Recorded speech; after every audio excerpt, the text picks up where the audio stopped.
Hello everybody, hope you have been having a lovely day, and in this video I'm going to show you how to create a half-wave rectifier in the MATLAB software. So basically when we think of half-wave rectifier, it's a diode and a supply and a resistor. So let us go building the basic half-wave rectifier. So to start with, once you open MATLAB, once you go to start and click on the MATLAB icon and you get this screen, click on the Simulink browser. And then once you get the Simulink library browser, click on the new icon, and then you get an untitled MDL. Get this window, and now let's begin constructing our half-wave rectifier. So let us take the parts one by one. Let us search the items in the browser. So what do we basically need? We need a diode. So click on diode in the search box and wait for the options to get loaded. Once you have the options, to choose this diode and drag it into the untitled block. And then you need voltage measurements. Click on voltage measurements and wait for it to load and drag and drop, because I'm going to check the voltage across the diode, the voltage across the supply, and the voltage across the resistor. So I have dragged 3 voltage measurements, and then we also need a current measurement. So let's pull a current measurement, and then above all we need the AC supply. So let's click on AC voltage and pull this AC voltage source into here. And then to measure all this, which is very important, we need the scope.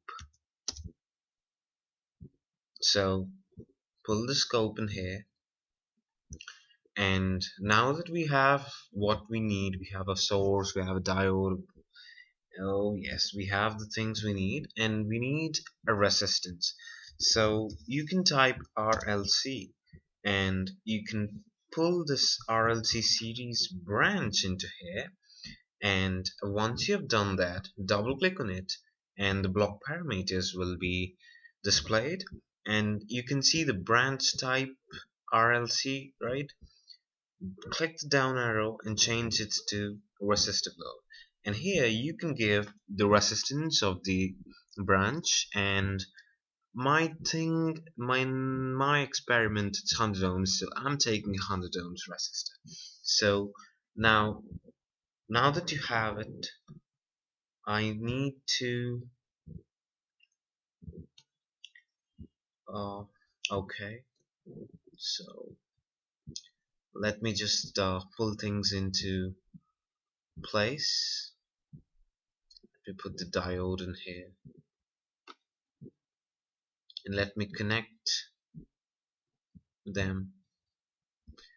And for current measurement, and let me just turn this RLC branch. I go to format and I rotate the block clockwise, and let me put the scope in here, and the current measurement goes here. Connect this in series with the current measurement, and this goes like this. And we need the voltage across the diode too, so connect the 2 terminals of the voltage across this diode.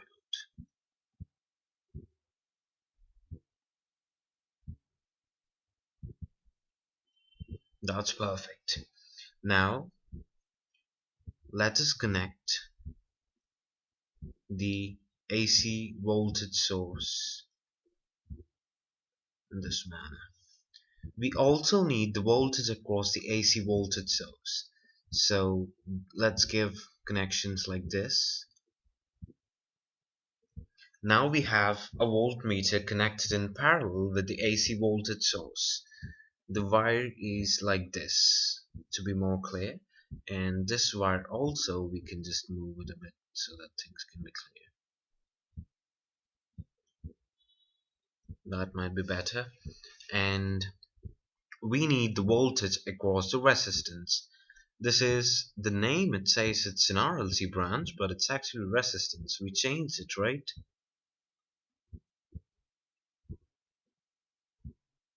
That's it. Now we have voltage across the AC source, voltage across the diode, current in the diode, and the voltage across the branch. So, but we have just one scope. So what do? We just double click on the scope, and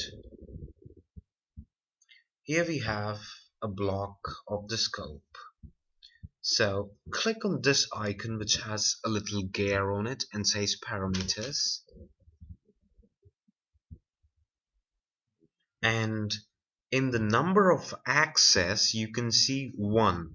Now change it to how many inputs you want to give. I need to give 4. I need to give 3 voltages and 1 current. So I give a 4. Now I click on apply and then OK. So I have 4 things right here. Now I join the voltage graph to one end of the scope. OK. And let me just make the scope a little bigger so that now the voltage across the diode to another end, and the current graph here, and the resistance voltage here. So now we have the circuit ready.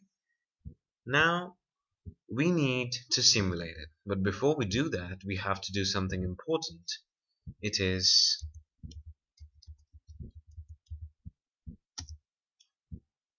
we need to put this continuous POWERGUI. Unless and until we have this, our simulation for this half-wave rectifier is not going to take place. So let me run the program. Now the program is on a simulation. So we click on scope, and this is what we have. Now we have